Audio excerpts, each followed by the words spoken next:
gracias a todos por acompañarnos hoy. Mi nombre es Juan Gabriel Osuna, soy profesor del Departamento de Música, consejero académico, miembro del Grupo Incluir y he estado trabajando los últimos 10 años en acompañamiento a estudiantes con dificultades, cualquier tipo de dificultad, y hoy vamos a hablar un poco de discapacidad, específicamente discapacidad psicosocial.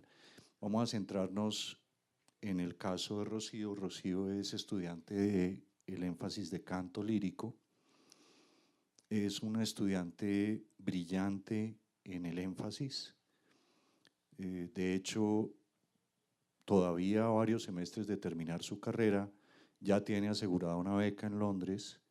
Ya fue seleccionada para cantar el año entrante una ópera de Kurt Weill en el Santo Domingo. Es decir, es un talento excepcional y ha tenido que luchar con una depresión clínica que le ha ocasionado una gran cantidad de dificultades para tener su funcionamiento normal dentro de la universidad. Normal, digo, sano, para poder tener una experiencia de vida en la universidad que sea agradable, enriquecedora, que le permita crecer en igualdad de oportunidades con todos los demás.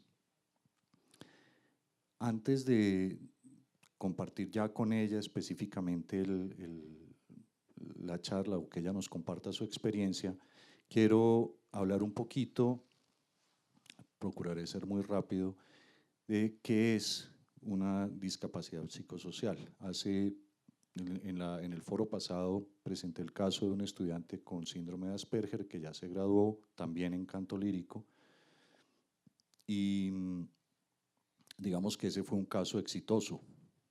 Este es un caso que está en proceso.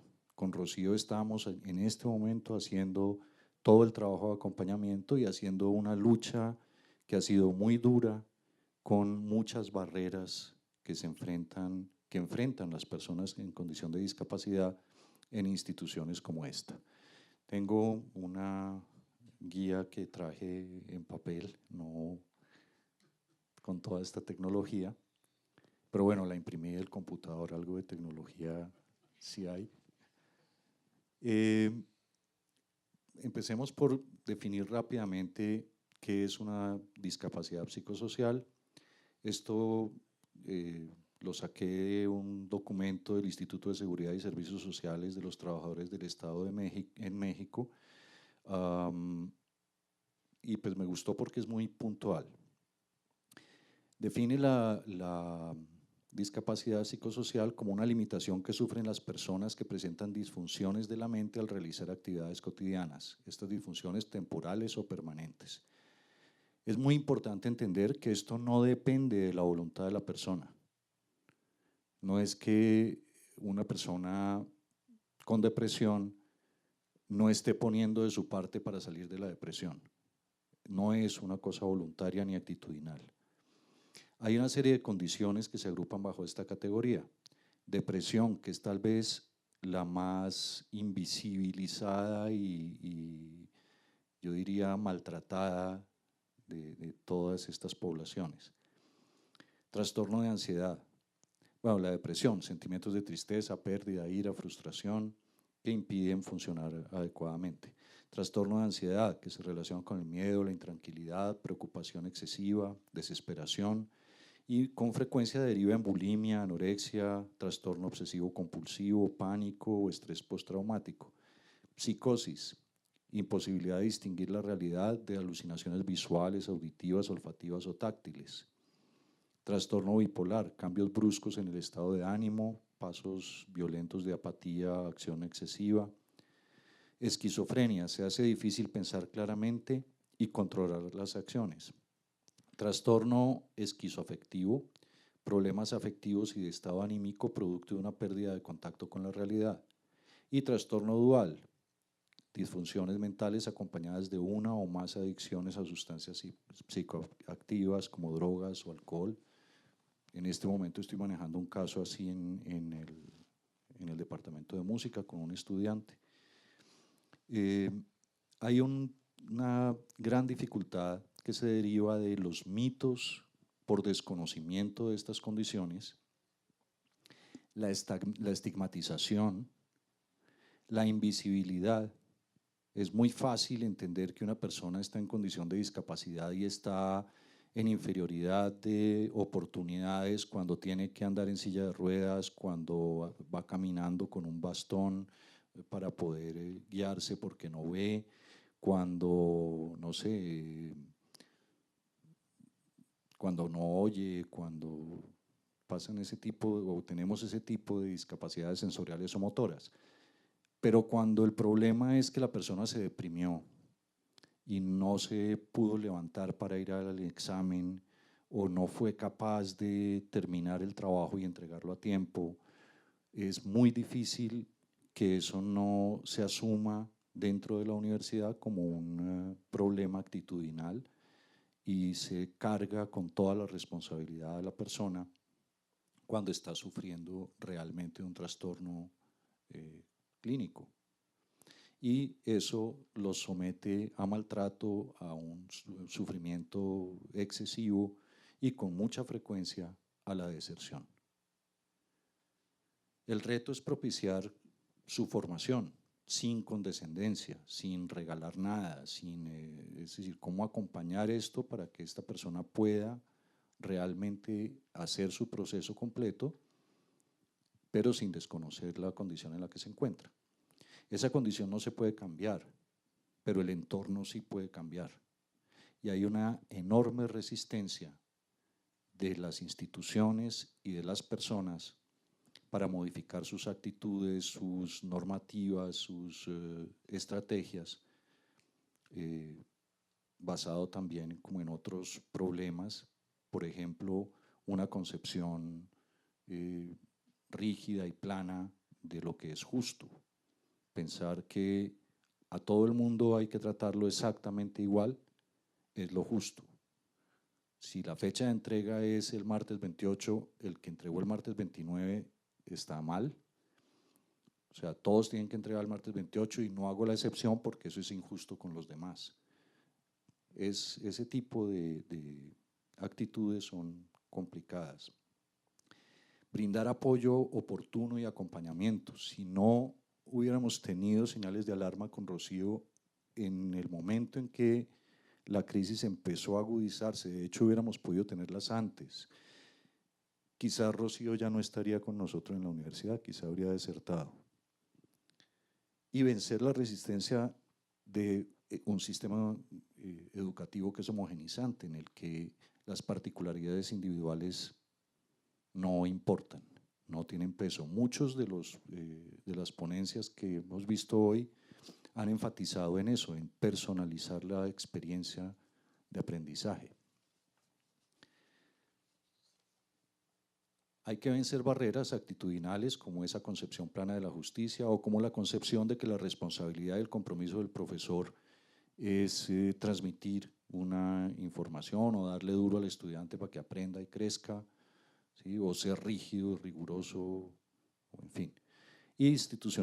O hay otras institucionales como la rigidez de las normativas, la rigidez de la concepción de la institución como un espacio de aprendizaje que sigue anclada todavía en la idea de que estamos formando a los estudiantes, convirtiendo así al estudiante en un objeto y no en un sujeto de su formación, en lugar de concebirnos como un espacio de aprendizaje en el que todos podemos aprender y en el que los estudiantes deberían tener una participación muchísimo más activa, no solo en la selección de los contenidos, sino en la elaboración misma de las experiencias. La solución pasa por sensibilizar e ilustrar, buscar apoyo, centrarse en las fortalezas del estudiante en condición de discapacidad, realizar con los directivos y los profesores ajustes académicos en la evaluación, en la metodología, en los tiempos y realizar un acompañamiento muy estrecho. De aquí sale de toda esta experiencia y las otras experiencias que he tenido con estudiantes con dificultades, que el modelo pedagógico existente es excluyente. Al ser homogenizante, al tratar de meternos a todos en el mismo molde, excluye a una cantidad de personas, o por lo menos dimensiones de las personas que tienen que quedar por fuera. Es posible lograr una formación que respete la diferencia, aunque aquí todavía estamos muy lejos de eso. Los ajustes en su mayoría son fáciles y no cuestan mucho, como, no sé, dar un tiempo, hacer un acompañamiento durante el periodo intersemestral, permitirle entregar después. Es decir, son cosas sencillas realmente. Algunos ajustes son más complejos, pero igual son posibles, incluso ajustes que impliquen cambiar toda la concepción metodológica de la enseñanza son ajustes posibles. Ese ya es bastante más complejo. Pero en eso estamos, en esa pelea estamos. Y hemos aprendido que no existe el estudiante normal. Eso es un mito. Entonces, hacemos una educación para un estudiante que no existe. Tenemos un modelo educativo para un estudiante que es teórico, que no existe. El entorno de cada estudiante es esencial. O sea, el estudiante no viene aquí aislado de su vida cotidiana, de sus intereses, de sus proyectos, de todo lo que pasa por fuera.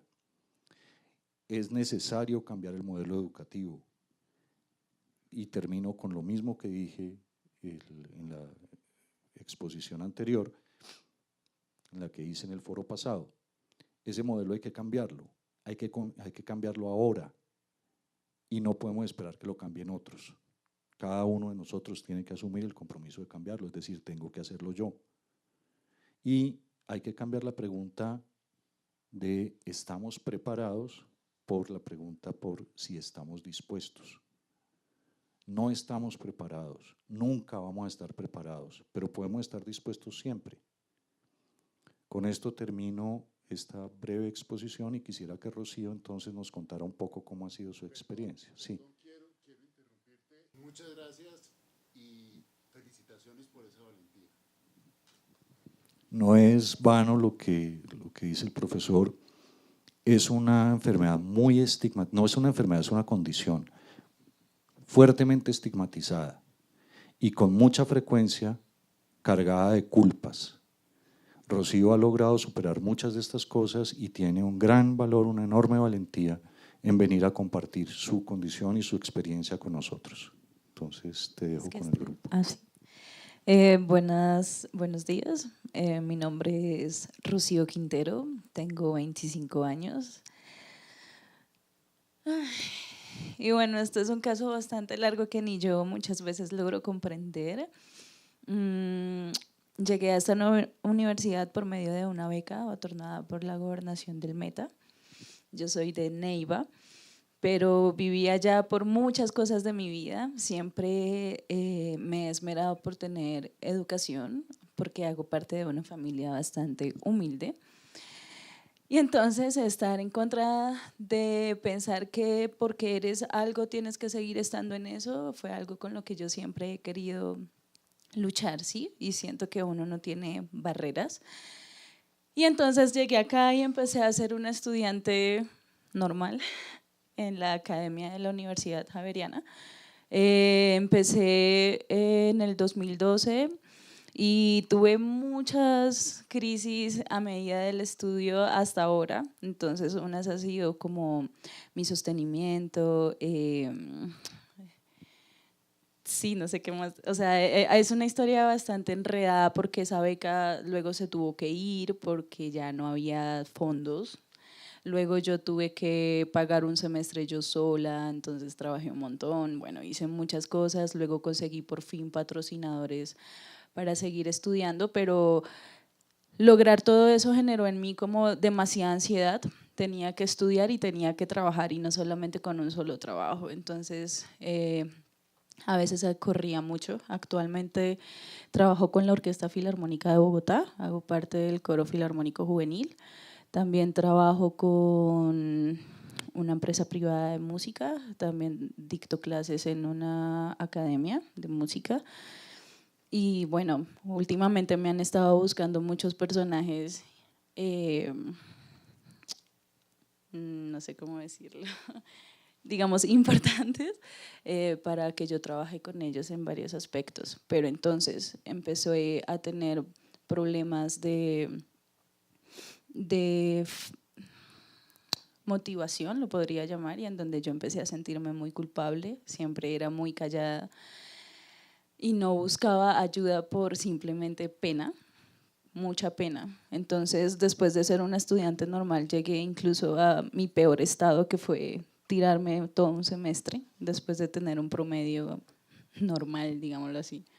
Sí, arriba de 4, llegué a tener un promedio de 2,1, porque me había tirado prácticamente todas las materias.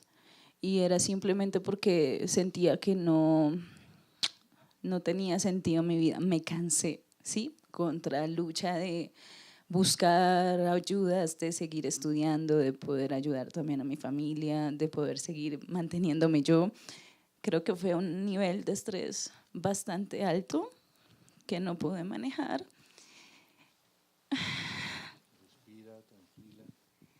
Y pues caí en un problema de depresión donde ya no iba a clases, no asistía a exámenes. Si estaba en clases estaba súper distraída, no entendía ni siquiera lo que es mi pasión, que es el canto, porque realmente me gusta la música, es porque siento que todo lo que he vivido lo puedo expresar ahí.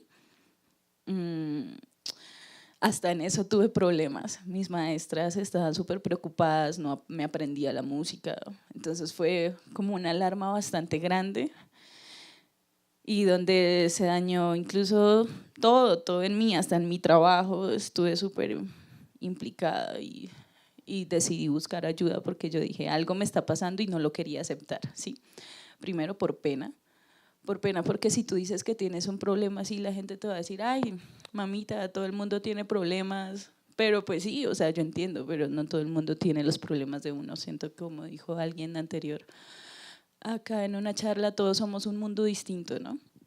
Y todos tenemos que aprender a afrontar las maneras en cómo podemos seguir también. Entonces fue eso, empecé a buscar ayuda y actualmente tengo terapias de psicólogos, psiquiatra también, y mi maestro ha sido como un ángel para mí porque me ha ayudado a entender que no debo avergonzarme por una condición y que tengo que seguir. Entonces, actualmente soy funcional, este semestre reinicio clases. Sigo trabajando con la Orquesta Filarmónica y me he demostrado a mí misma que puedo superar cualquier tipo de problemas, además que desde muy pequeña he superado ya muchos, pero sí me sentía bastante culpable porque llegué a tener mucho miedo de que todo lo que yo había construido se podía caer. Entonces, este semestre que no estudié, al menos decidí hacer muchas cosas por mí, entonces empecé a hacer audiciones y a estudiar por mi cuenta. Y las buenas noticias han sido esas, han sido satisfactorias para mí. Me he presentado en convocatorias donde una importante casa de ópera de Londres, el Royal Opera House, vino a hacer a América Latina audiciones para dar clases magistrales a estudiantes y yo gané uno de sus puestos. Todas esas cosas me han hecho subir mi estado emocional y de creer en mí, de saber que todavía tengo mucho con qué dar y poder seguir. Y también pues también audicioné al Teatro Mayor para la ópera que se va a realizar el otro año y gané uno de esos papeles secundarios. Entonces me daba también miedo porque no quiero devolver a caer a eso de no poder funcionar, de tal vez un día pararme. No les miento, me da mucho miedo despertarme y pensar que no puedo pararme, porque literalmente no me podía parar de mi cama, o de llorar todo un día sin razón o sin sentido. Entonces es eso, quería compartirles mi experiencia y es verdad que no solamente está en decir yo puedo, porque a veces tú dices yo puedo, pero el cuerpo no te responde y es algo que yo aún no logro entender por qué. Sí. Y no sé, gracias por este espacio y al maestro.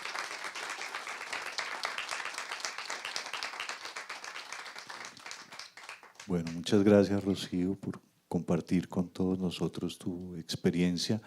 Hay una cosa que quiero recalcar y es que en el proceso en el que Rocío fue cayendo en la depresión, perdió credibilidad con los profesores, tuvo un crédito aquí con la rectoría y lo perdió, y perdió la credibilidad. Cuando yo fui a abogar por ella, allá me dijeron, no, es que ella es un desastre, ella no cumple, ella se desaparece, ella perdió esa oportunidad. Sin consideración alguna por lo que puede estar pasando con la persona, por lo general los sistemas de becas y de créditos educativos son tajantes en poner todo en función del resultado académico y no se hace un acompañamiento juicioso para garantizar que ese esfuerzo que se hace a través de la beca o del crédito termine en un proceso exitoso. Lo mismo ocurre con lo académico. El acompañamiento no es suficiente y perdemos mucha gente y dañamos mucha gente al homogenizar como todos los criterios. Entonces, bueno, queríamos compartir con ustedes esto y decirles hay mucho trabajo por hacer, y quisiera cerrar ya como con la idea de que si queremos hacer una educación para un mundo diverso, una educación que respete la diversidad de los estudiantes, la diversidad de los profesores, la diversidad de las situaciones que hay en el mundo, que esté conectada con todo lo que está pasando alrededor, no podemos seguir enseñando de la misma manera. ¿Sí? No podemos seguir enseñando como en el siglo XIV o como en el siglo XIX.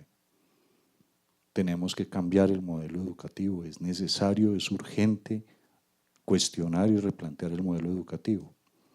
Bueno, les agradezco, no tomo más tiempo. Gracias.